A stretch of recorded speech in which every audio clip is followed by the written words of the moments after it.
Hey, I'm right here with Matt Bell, and Matt, you got to tell me what happened. I posted a story this morning about the fire. Let us know what happened and how you handled that. Well, so that was, we really got off to a bad start this weekend. I had a small crash where, well, there's just a lot of cars out here, so it's hard to avoid them all. And I didn't even hit a fast one. I hit a slow guy, so that's no fun.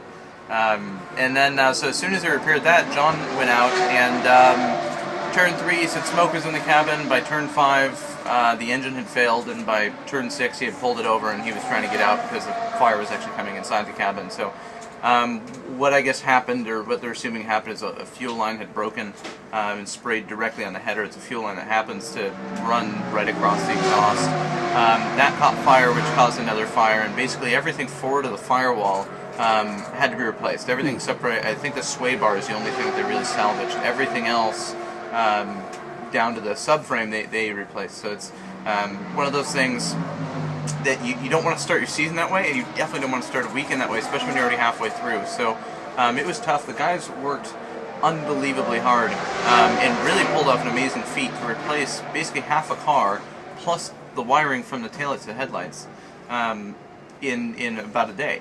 By the time we left the track, the car was having all the parts pulled off. They were actually late to a team dinner. They were dedicated enough. We actually got most of the GT guys also coming over and helping. So it was a whole team effort. It wasn't just the GS crew. There was just everybody with their hands in there. Our engineers, you know, I don't think I've ever had dirt under their fingernails. They were you know, they were black up to their neck. But it was an amazing job. They got the thing together. We went out for one lap of practice.